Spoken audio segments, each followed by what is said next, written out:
Une bonne journée à chacun d'entre vous et chacune d'entre vous.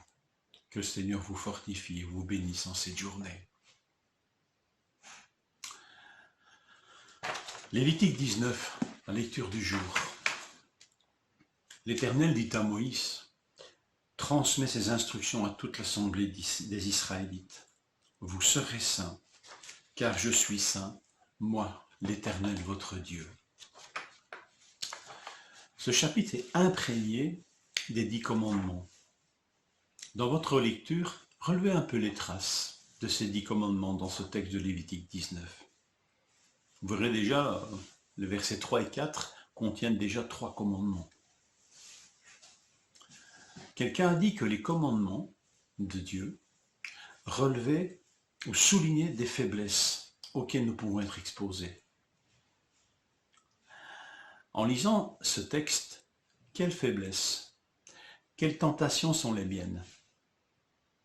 Haïr mes parents, l'avarice, la moquerie envers les personnes handicapées, la haine des étrangers, la calomnie, la vengeance, le spiritisme, les agressions sur mon propre corps, le 2 poids, 2 mesures, c'est-à-dire l'injustice, etc.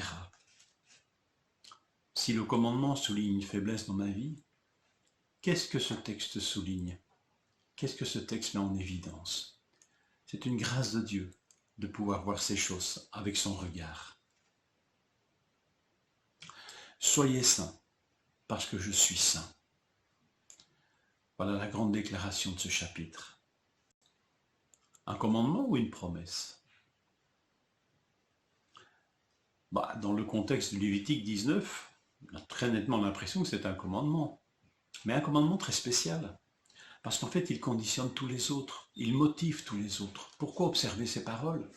Parce que soyez saints, parce que Dieu est saint. C'est le moteur de toutes les obéissances. Soyez saints, parce que je suis saint.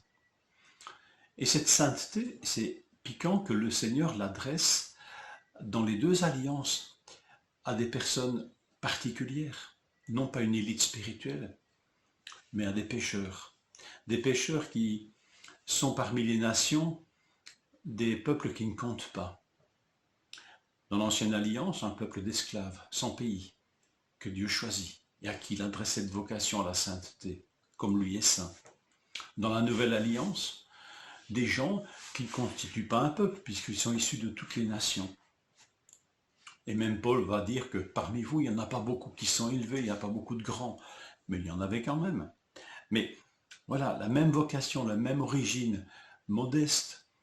C'est pas une élite spirituelle que le Seigneur s'est choisi, mais un peuple d'hommes et de femmes, simples, basiques, communs, à qui il adresse cette vocation. Parce que sa grâce se manifeste, parce que le désir de sauver de Dieu est plus grand que tout. Aujourd'hui, on parle d'un droit à la différence. On parle beaucoup de cela. Et c'est vrai que nous avons du mal avec la différence, il faut le reconnaître. Bien, la sainteté, c'est le droit à la différence de Dieu. La sainteté, c'est le droit de devenir différent, mais à l'image de Dieu. Mais c'est étonnant parce que cette différence, elle nous interpelle. Parce que cette différence de Dieu, en fait, c'est la norme. Au départ, cette différence, le fait que Dieu nous paraisse si différent, saint. Et parce qu'il y a eu un drame. Pourtant, au départ, nous avons été créés à son image et à sa ressemblance. Et si aujourd'hui, Dieu et ses paroles nous paraissent étranges ou différentes, ça nous montre l'écart qu'ont pris nos comportements, nos vies par rapport à l'origine de tout. Là où Dieu nous a créés à sa ressemblance. Revenir à la sainteté, c'est revenir à la ressemblance de Dieu. Alors bien sûr, aux yeux de ceux qui nous entourent, ça pourra sembler être une différence.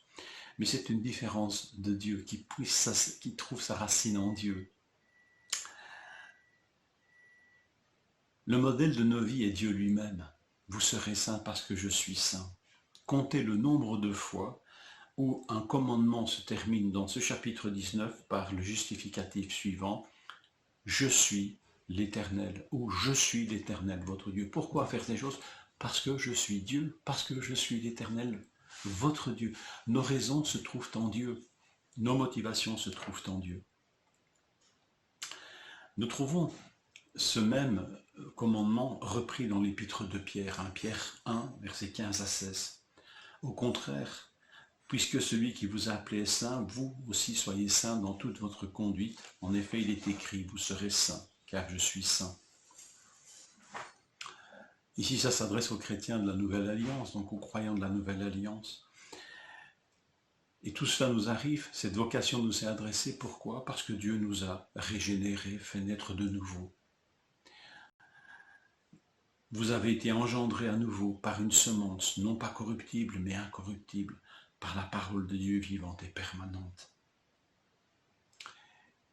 Et c'est pour ça ici que, commandement ou promesse, ici c'est une promesse, la ressemblance à Dieu, c'est un privilège incroyable, une manifestation de la grâce de Dieu. Le programme de Dieu pour nos vies, les motivations de nos actions est une grâce. C'est la sainteté de Dieu à laquelle nous sommes appelés à ressembler.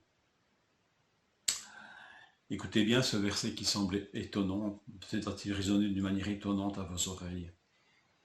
Celle-ci, il faut lire le verset qui précède, nous assure les plus grandes et les plus précieuses promesses. Ainsi, grâce à elle, vous pouvez fuir la corruption qui existe dans le monde par la convoitise et devenir participant de la nature divine.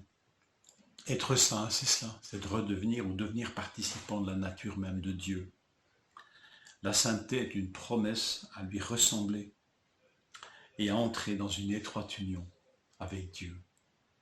Soyez saints parce que je suis saint.